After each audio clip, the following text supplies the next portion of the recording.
Bismillahirrahmanirrahim. Alhamdulillahirabbil alamin, wassalatu wassalamu ala asyrafil anbiya'i wal mursalin, sayyidina wa maulana Muhammadin sallallahu alaihi wasallam wa ala alihi wa sahbihi ajmain, amma ba'du. Saudara-saudaraku seiman, kita lanjutkan pengajian Nasha'ihul Ibad, yaitu maqalah yang ke-15. Bismillahirrahmanirrahim. Wal maqalatul khamisatu asyarata anin nabi alaihi salam annahu qol. Maqalah yang ke-15 dari Nabi, diceritakan dari Nabi alaihi musholatu wassalam bahwasanya Nabi bersabda, alamatus syaqawati arba'atun minal umur. Ciri-ciri orang yang tidak bahagia di akhirat, syaqawah namanya. Ya, ada orang namanya Sa'id, orang yang sukses di akhirat. Ada namanya Syaqi, orang yang celaka nanti di akhirat. Nabi Muhammad Shallallahu Alaihi Wasallam bersabda, ciri-ciri orang yang tidak selamat di akhirat atau syaqawah, celaka di akhirat itu ada 4. Nisyanud dzunubi al-madiyah. Yang pertama, ciri-ciri syaqawah, celaka di akhirat, yaitu nisyanud dzunub al-madiyah, melupakan dosa-dosa yang telah lewat. Dosa-dosa yang pernah dilakukan itu hanya lewat saja, min ghairi nadamin 'alaiha, tanpa ada rasa penyesalan.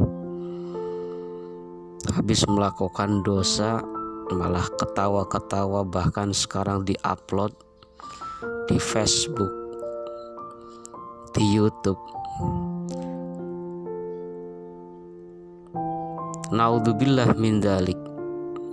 Karena Nabi Muhammad sallallahu alaihi wasallam, beliau bersabda, Allah Subhanahu wa ta'ala merahasiakan ridhonya di dalam ketaatannya.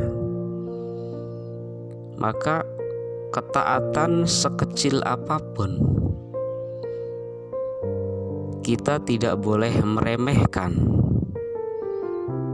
Kewajiban dan ibadah sekecil apapun, baik itu wajib atau sunnah, kita jangan remehkan. Allah meridhoi kita belum tentu dengan sholat kita banyak. Justru Allah meridhoi kita, mengampuni kita di hal-hal ibadah yang sangat sepele. Umpamanya menyingkirkan bebatuan yang ada di jalan, itu mungkin disitulah rahmat Allah Subhanahu wa ta'ala, rahmat dan ampunannya turun sehingga seorang hamba ini diampuni oleh Allah Subhanahu wa ta'ala.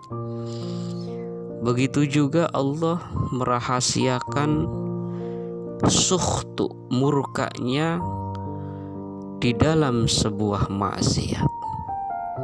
Maka kita sebagai hamba, maksiat sekecil apapun jangan diremehkan. Ketika kita melakukan maksiat, kita itu harus sadar bahwa itu adalah sebuah kesalahan. Bukan ketika maksiat santai-santai, ketawa-ketawa tanpa ada rasa penyesalan. Naudzubillah min dzalik. Kalau sudah selalu biasa melakukan maksiat tanpa ada penyesalan, ya seolah-olah sesuatu yang sudah biasa. Wahia ay wal halu annaha indallahi ta'ala mahfudhah. sedangkan dosa-dosa yang telah dilakukan itu tersimpan oleh Allah Subhanahu wa taala, ay madbudatun bi adadiha wa zamaniha wa mahaliha.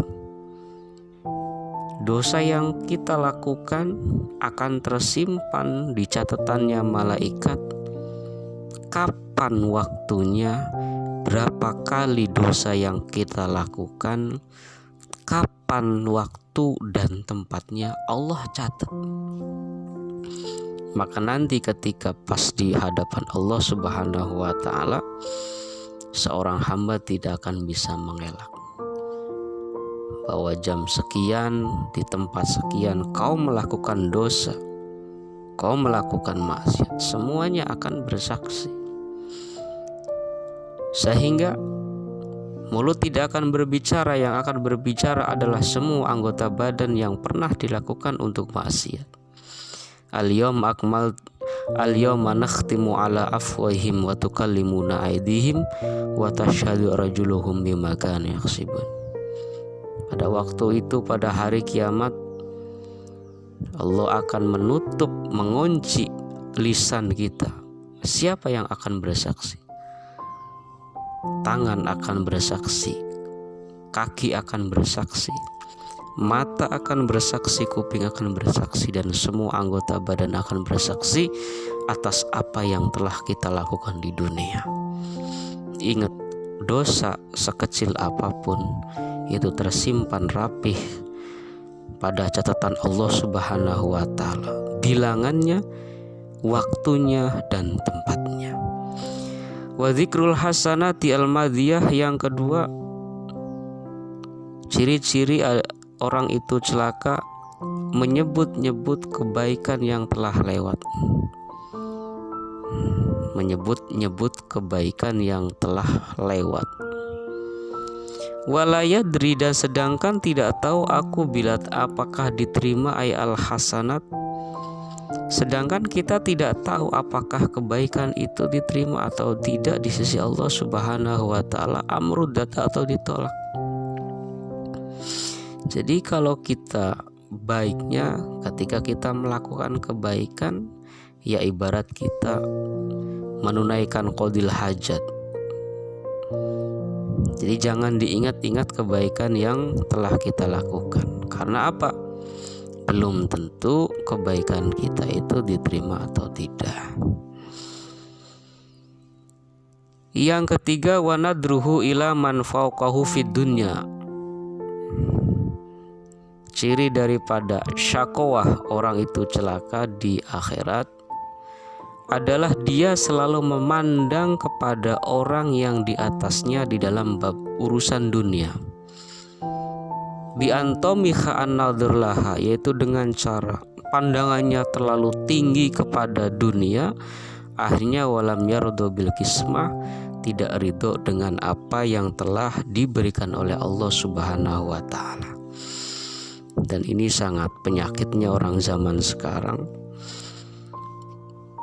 melihat kepada seseorang itu ukurannya dunia. Tetangga kita sudah punya ini, wah panas, saya harus punya ini. Tetangga sudah punya mobil, saya belum punya, ini harus bagaimana ini, dan lain sebagainya. Jadi sehingga dia tidak sempat bersyukur atas apa yang telah Allah berikan kepadanya.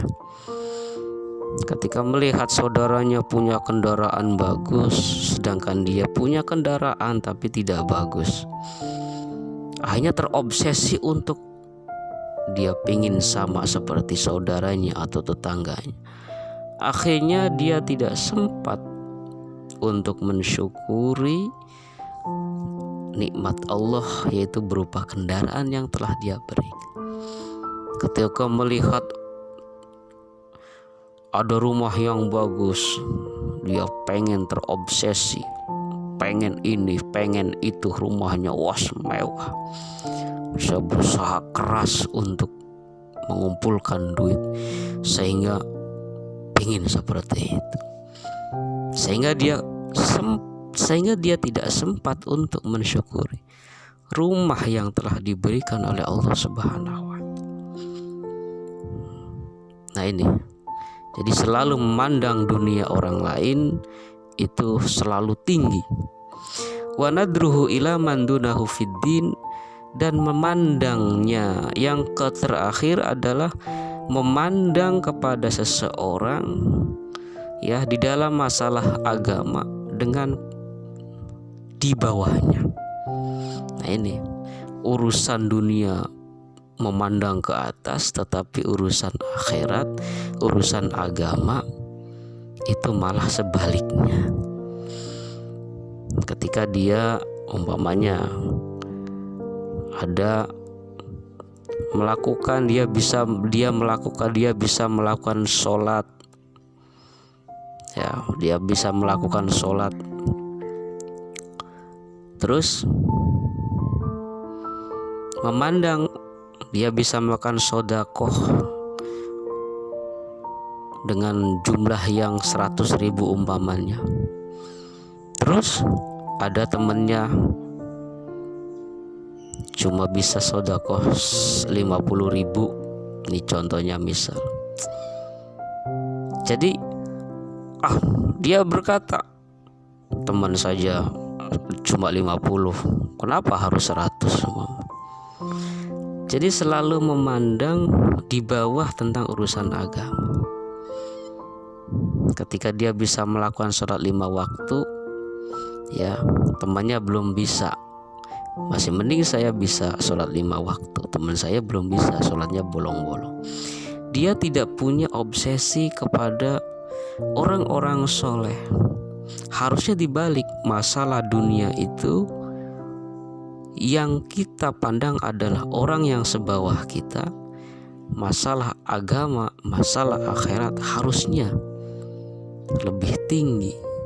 Ketika teman kita, ketika saudara kita bisa menghatamkan Al-Quran dalam 1 bulan, maka harusnya kita harus tahu sendiri, teman saya, saudara saya bisa menghatamkan Quran 1 bulan itu 1 Quran, maka saya mestinya harus bisa seperti dia atau bisa melebihi. Nah,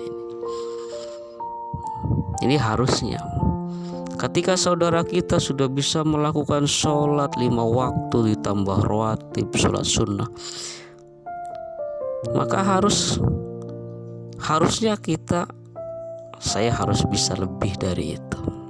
Ini bagus dalam masalah agama. Jangan sampai kebalik.